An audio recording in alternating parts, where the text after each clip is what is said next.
A time comes when silence is betrayal. The truth of these words is beyond doubt, but the mission to which they call us is a most difficult one. Men do not easily assume the task of opposing their government's policy, especially in time of war. But we must move on. We are called to speak for the weak, for the voiceless, for the victims of our nation, and for those it calls enemy. For no document from human hands can make these humans any less our brothers. They must see Americans as strange liberators. Now that is little left to build on save bitterness. What must they think of the United States of America? How can they trust us? Surely we must understand their feelings, even if we do not condone their actions. Surely we must see that the men we supported pressed them to their violence. Surely we must see that our own computerized plans of destruction simply dwarf their greatest acts. To speak for them is to explain this lack of confidence in Western words, and especially their distrust of American intentions now. Is our nation planning to build on political myth again, and then show it up upon the power of new violence? At this point, I should make it clear, I am as deeply concerned about our own troops there as anything else. For it occurs to me that we are adding cynicism to the process of death. For they must know after the short period there that none of the things we claim to be fighting for are really involved. And the more sophisticated surely realize that we are on the side of the wealthy and the secure, while we create a hell for the poor. Somehow this madness must cease. We must stop now. I speak for the poor of America, who are paying the double price of smashed hopes at home and death and corruption in Vietnam. I speak as a citizen of the world, for the world as it stands aghast at the path we have taken. I speak as one who loves America. To the leaders of our own nation, the great initiative in this war is ours. The initiative to stop it must be ours. A nation that continues year after year to spend more money on military defense than on programs of social uplift is approaching spiritual death. Now let us begin. Now let us rededicate ourselves to the long and bitter but beautiful struggle for a new world. The choice is ours. If we will but make the right choice, we will be able to speed up the day all over America and all over the world when justice will roll down like waters and righteousness like a mighty stream.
A time comes when silence that killed Paul Cooper. This is a special song which we did with Charlie King. He came to town, and although he has a college degree, he said he found out after so many years that the thing he does best and enjoys best in life is singing songs in bars. This is one which he does about a man named Paul Cooper, who was one of the soldiers who was taken out to in the Nevada area and was subject to some of those A-bomb testings that the Army did. He was in a test called Big Smoky in 1957, and as a result of that, contracted leukemia. Right. And the Army gave him a pension and discharged him. And when I read his story, I wanted to write a song about it because I wanted to tell the story, and that's the easiest way for me to retell a story. And not just because of the value of the story, but because I think we're all in the same boat with Paul Cooper, because as we grind on into this nuclear future of ours, as they expand the nuclear weapons programs, as they start talking about doing waste dumps near your hometown and building nuclear plants near your hometown. I know up in New England we're just surrounded by them. We're really getting the same kind of exposure to radiation that killed Paul Cooper and so many of the atomic veterans and the people in Utah. So when I wrote the song, he was alive. And then while some of us were spending time in the jails up in Seabrook, New Hampshire, after the occupation of the nuclear plant up there, we got a clipping from the New York Times sent us in the mail, said that Paul Cooper had died. Acceptable risks. 20 years back, out at Yucca Flats, our trucks were winding down to the testing site. They had a bomb out there, I still see it clear. It turned night to day, day to endless night. 1,100 soldiers, easy duty, combat pay, trucked down to watch that fireball. I still see it clear as day. But it wasn't what they showed us, it was what they didn't say. It was, so the troops had been advised, a bad weapon to have against you, a good one to have on your side. It left no radiological hazards for the troops it supported. Its radioactive cloud rose high and drifted harmlessly away, leaving the target area free from contamination and safe to enter. But it wasn't what they showed us, it was what they didn't say. 'Cause if I knew what I was getting into, nothing could have dragged me down to pay the price I got to pay today. Oh, they told me it was safe, and they swore that it was true. They said the risks are all acceptable. Acceptable to who? They can't cover up the truth no more. I feel it in my bones. You can fool yourself with numbers, but you pay the price alone.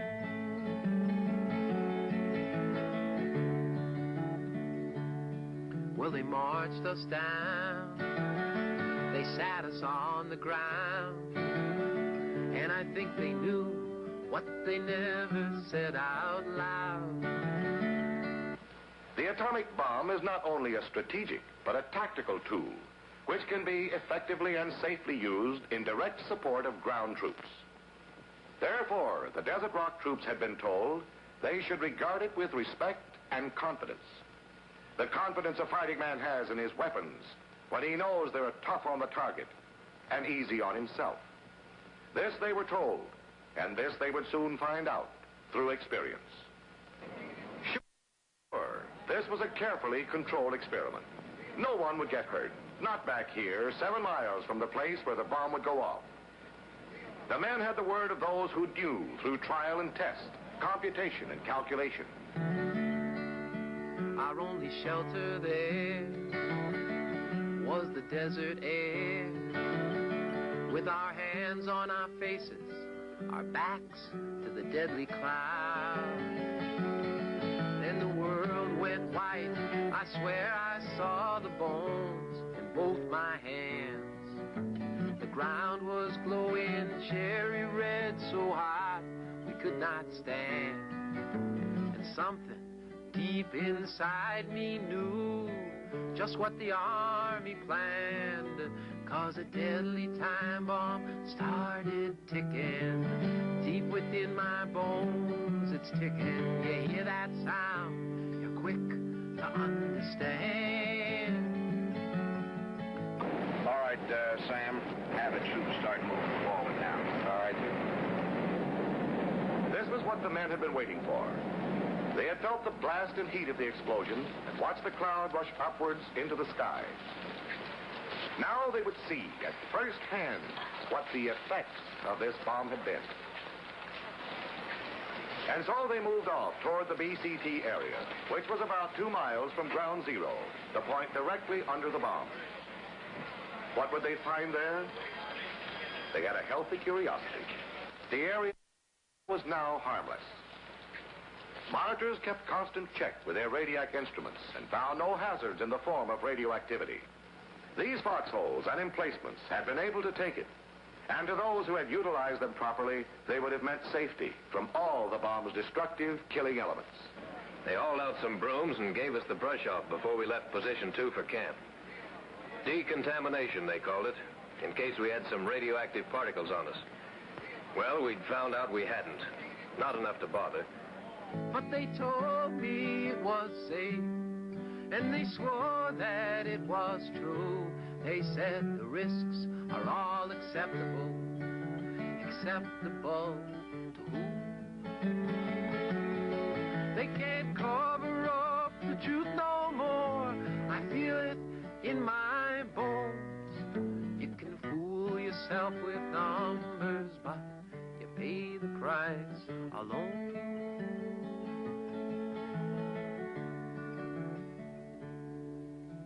20 years passed, this year's my last, and I still can't quite believe just what they did. 20 years passed slow, and all I got to show is a lousy pension for my widow and my kids. So I thought you'd hear this warning from one who's been hit hard about their testing sites and their power plants with their fences and their guards. 'Cause that time bomb, it's a ticking still, and it's right in your backyard. And if you knew what you was getting into, what it finally all comes down to, maybe you'll believe it when I'm dead. You know, they'll tell you that it's safe. Oh, they'll swear to you it's true.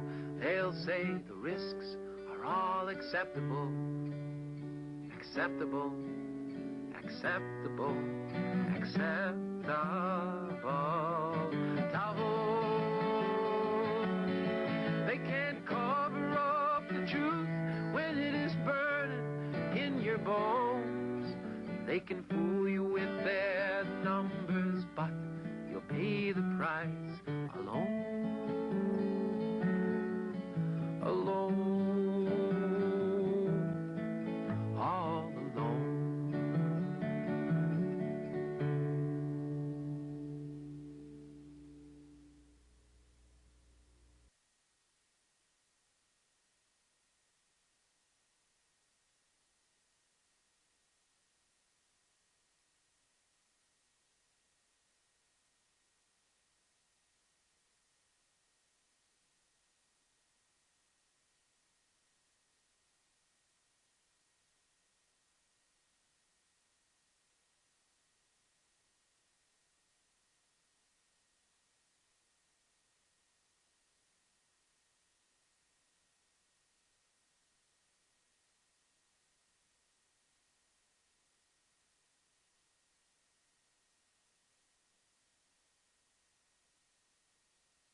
The world judged the Iraqi regime was a dangerous aggressor. In the interests of world peace and regional security, the community of nations required Iraq to surrender its offensive arsenal, its chemical and biological weapons, and abandon its nuclear weapons program. Iraq agreed to comply. The world judged the Iraqi regime to be a dangerous aggressor. In the interests of world peace and regional security, the community of nations expelled Iraq from Kuwait, required Iraq to surrender its offensive arsenal, chemical biological weapons, and to abandon its nuclear weapons program. Iraq agreed to comply. Iraq's continued defiance of the community of nations presents a challenge which must be addressed. Presents a challenge which must be addressed. It is inherently dangerous to allow a country such as Iraq to retain weapons of mass destruction, particularly in the light of its past aggressive behaviour. If the world community fails to disarm Iraq, we fear that other rogue states will be encouraged to believe that they too can have these weapons, these most deadly of weapons, systematically comply these most deadly of weapons, and that the world will do nothing to stop it. That is the ultimate nightmare, Mr. Speaker, which the world must take decisive and effective steps to prevent. Possession of chemical, biological, or nuclear weapons by terrorists would constitute a direct, undeniable, and lethal threat to Australia and its people. The world has tried for years other means, but so far to no avail. We cannot walk away from the threat that Iraq's continued possession of weapons of mass destruction constitutes to its region and to the wider world. In the final analysis, Mr. Speaker, the absolute conviction of the government is that disarming Iraq is necessary for the long-term security of the world and is therefore manifestly in the national interest of Australia. In the final analysis, disarming Iraq is necessary for the long-term security of the world, to the collective interests of our historic allies, and therefore manifestly, Mr. Speaker, it is in the national interest of this country.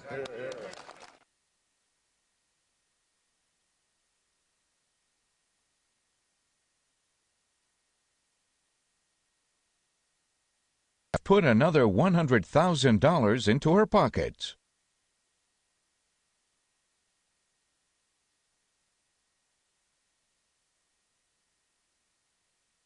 One of her passions, public service work, led her to leave what could have been a lucrative career in law for public service. But making lots of money was never her goal. Within months after her husband was sworn in as U.S. Senator, Michelle Obama received a pay increase of $195,000 from the not-for-profit hospital where she works. At the same time, she was put on the board of directors of Treehouse and Bay Valley Foods, where between her compensation as a part-time director and profits from her stock options have put another $100,000 into her pockets. Barack Obama tells us he's fighting to make health care more affordable. He didn't tell us that his wife is one of 13 vice presidents at a not-for-profit hospital that in 2005 reported earnings of over $100 million, in part by charging uninsured minorities 3.5 times as much as whites with insurance for the exact same care. In July of 2006, Senator Obama told a group of college activists, "You'll have boundless opportunities when you graduate, and it's very easy to just take that diploma, forget about all this progressive politics stuff, and go chasing after the big house and the large salary."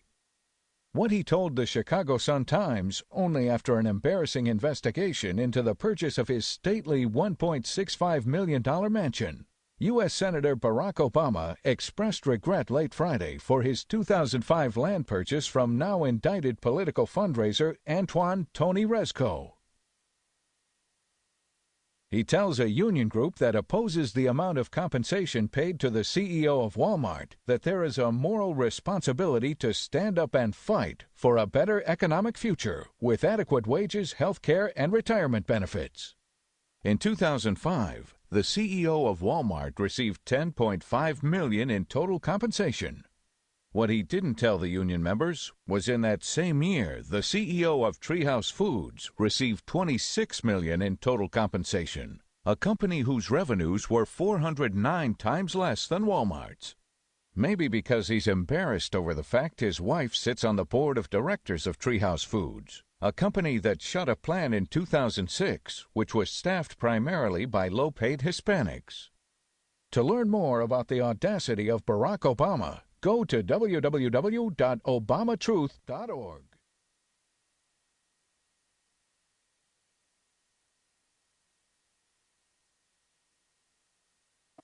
Welcome to MarcusG.tv. I am Chef Marcus Giuliano, and I'm a chef on a mission. Today's mission is shrimp, Gulf shrimp specifically, and all Gulf seafood. Now, we all know about the BP oil spill that happened April 20th, 2010 or 2011. It was such a tragedy.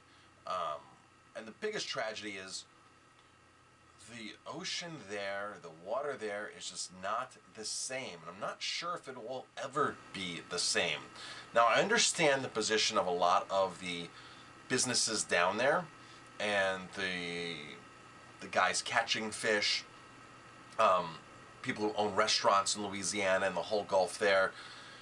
This is a very touchy subject. Unfortunately, BP is the one who should be 100% liable for all the damages that have been caused from this oil spill. I simply do not want to take anybody's business away from them. I don't want to deter people from, saying, well, something bad about down there. The guys who are out there, who live there, who work there, who own vessels, they're all nice people. They're all nice people. It's so unfortunate this had to happen to them. But me personally, I would not eat a single thing from the Gulf. And you have the chefs that have come up, and said, trust our, we're back in business and everything is safe and this and that. And, I don't care what kind of celebrity chef you are or who you are. The Gulf is not the place to be eating fish from, especially shrimp. The chemicals they put on, the dispersants they put on, the oil that's there and still there in the Gulf is causing major, major problems. Now, I'm going to roll into a clip here. This was a new documentary that's coming up. It's called Dirty Energy. It's on the whole thing. Please get a copy of this documentary and watch it and understand in depth. But I'm going to roll into a little quick video here, a little clip from the movie that's on shrimp, and it is shocking, literally shocking. So check this out, watch this video. What we're looking at are shrimp that were harvested in the Gulf of Mexico, in the area that was impacted by the BP Deepwater Horizon disaster now over 2 years ago. And here is a whole parcel of shrimp that were collected within this week in November. So this is what the fishermen's catches look like now in the Gulf. And what we have here is a bunch of very sick shrimp. Looking at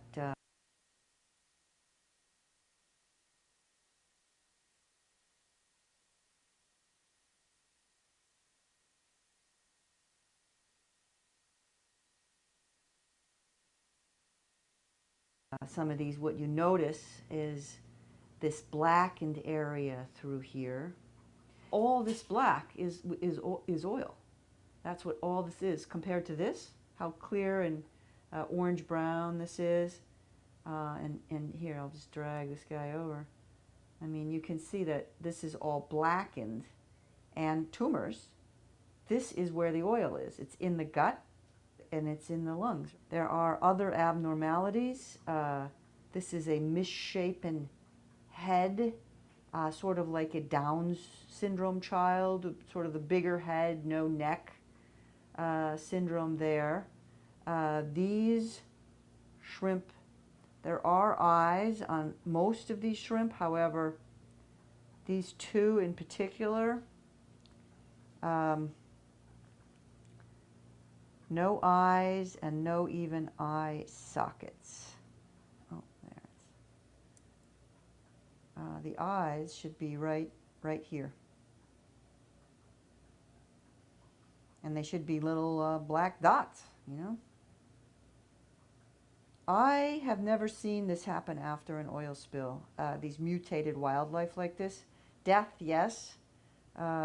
Loss of numbers in a population where the populations crash, yes. But tumors, actually, yes. But not what I'm thinking of as mutated wildlife here. No eyes, no eye sockets, these other deformities. I believe this was because of the dispersant. Extraordinary spraying of just mass quantities of dispersant at the surface, at the subsurface, day after day for months. And this is, again, not uncommon with shrimp in the Gulf these days. I'd like to bring in a normal looking shrimp so you have some comparison here. You can see where the eyes are. You also see the gut region is this beautiful orangey brown color. No tumors. This is a healthy shrimp. This one as well, with the segments of the body, it's really hard to tell the segments apart versus some of these ones that have been in oil. You'll see this darkened ring here. Now, the significance of this is that if you were buying shrimp in a market, mostly they come with just the tails, right? So you'd just be getting this portion on back. You wouldn't be seeing the gut. You wouldn't be seeing the tumors. You wouldn't be seeing the ones with missing eyes.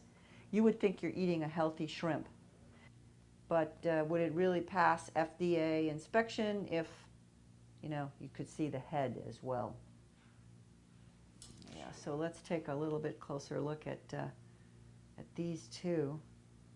And here you can clearly see the discoloration on the side, the tumor on this one, and the no eyes on this one. And this little guy this one has eyes and no visible oil in its carapace. And then if you look at the underside of these two, you'll see the problem continues in the shrimp that's showing no visible oil. This is all clean here, clean looking, and in the one with oil and the tumor, it's quite darkened and blackened. And again, in other shrimp that have been tested, this has been found to be BP's oil. What this, the sample shows me is that it's a sick ecosystem. The poison is still in the ocean. The poison is still in the habitat that these shrimp utilize, which is pretty much everything. They're down in the mud, in the near shore for a part of their lives. They're out in the shallow ocean, the deep ocean for part of their lives. So the habitat where they live is still oiled. And the shrimp, as indicators of this ecosystem, are picking this up and processing it, as is everything in the ecosystem, in the Gulf of Mexico ecosystem that's coming into contact with this. The turtles, the shrimp, the fish, the birds, the dolphins, the porpoise, the whales, everything is still being exposed to BP oil plus the toxic dispersants. But this oil is not going to go away clearly for a while. It's down in the mud. The bacteria are not able to process it quickly. We're looking at a story that's going to be evolving over the next, probably decade or more. And I hope that people will not forget this and will try to stay current on what's happening in the Gulf of Mexico. Because what happened here could happen anywhere else in the world.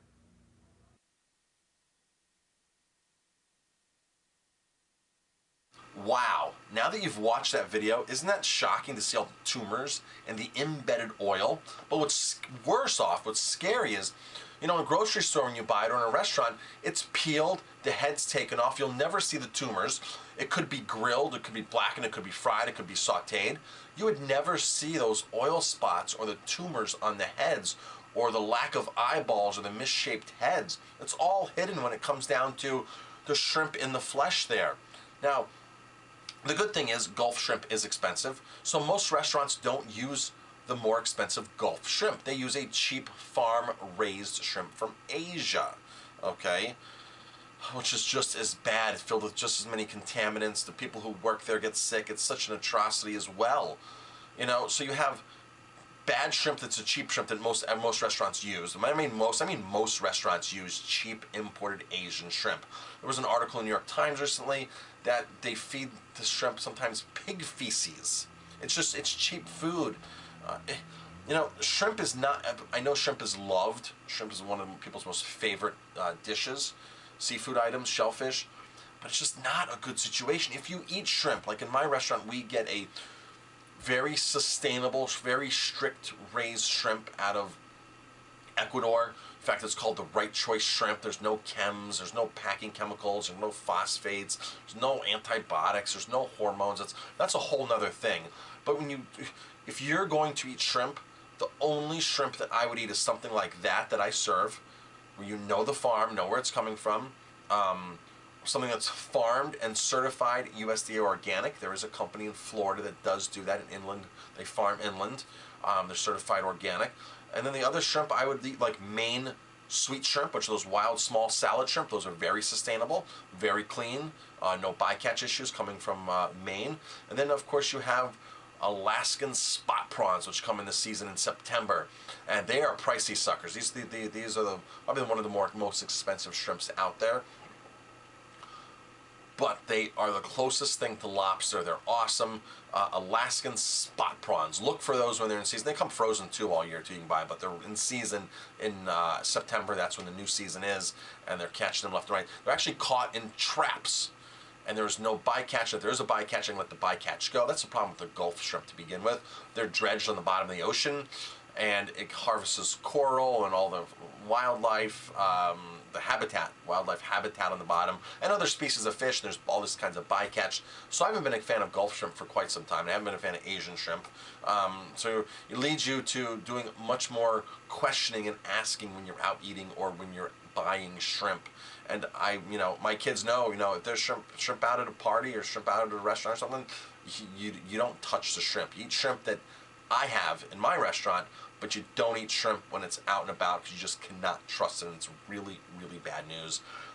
So again, this video was not made to downplay what any of these farmers, shrimp farmers are,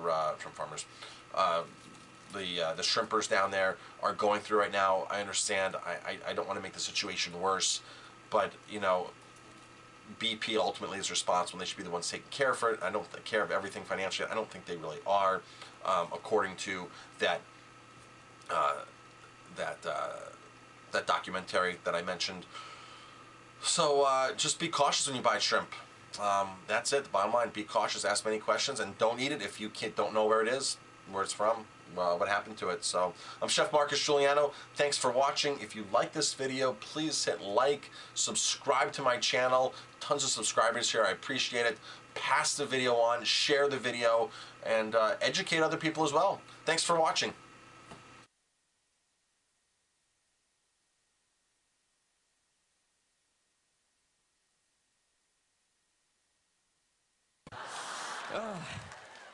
자, 다음 팀 소개하겠습니다. 보통 이 전자 음악 하면은 뭔가 좀 차가운 음악이라는 생각을 보통 많이들 하시는 것 같은데, 오늘은 아주 따뜻한 전자 음악을 하는 3인조 혼성 밴드를 모시도록 하겠습니다. 캐스커의 무대입니다.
fastest rose.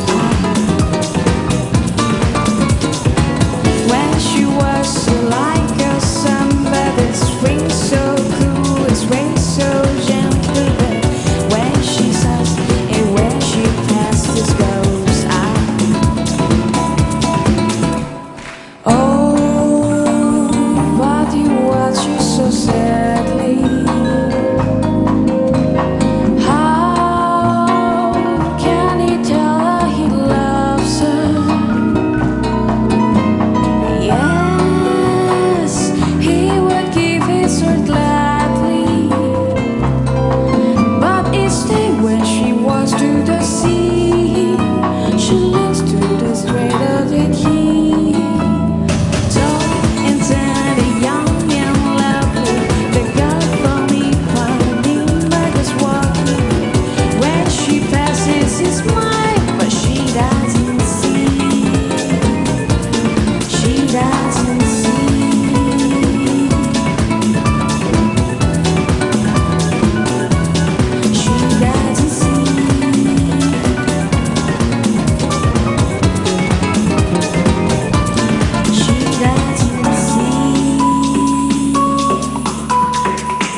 음악 잘 들었습니다. 네, 감사합니다. 네, 아유, 참 좋았습니다.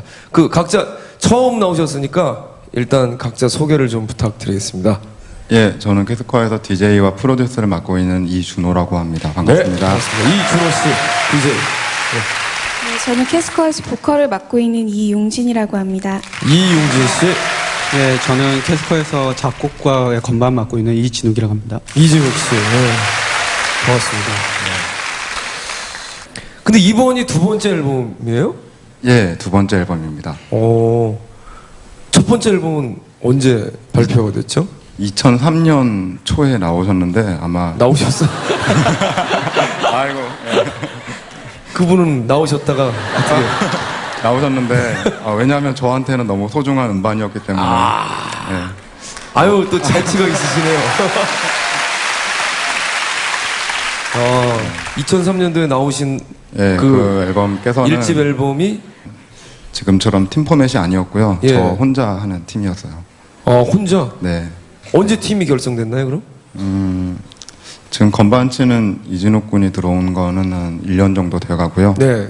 그다음에 노래하는 융진 씨는 이제 한 8개월 그 정도 된 것 같아요. 얼마 안 됐군요. 네. 아주. 근데 그 보컬 색깔이 다 되게 절제돼 있으면서 네. 아주 그 안에 이렇게 아름다움이 있는. 그렇게 생각해 주시니 감사합니다. 예. 네. 저는 싫어하실 것 같아요, 왠지. 아니에요, 저 좋아해요. 에이, 노래방에서 가끔. 제가 좀 질른다면 질르는 놈인데. 아니요, 그러니까 제가 얘기한 거는 이제 여자 보컬에 대해서. 여자 보컬 네. 한해서. 남자는 질러야 맛이죠. 감사합니다. 이용진 씨는 작곡을 공부하셨다고 하는데. 예, 원래 보컬 전공이 아니고요. 예. 작곡 전공하고 있다가 소개로 받아서 하게 됐죠. 키가 굉장히 크신 것 같아요. 네, 키밖에 없어요. 키밖에 없더니요, 모자도 있는데. 죄송합니다. 아니, 전 진짜 노력합니다. 웃기려고.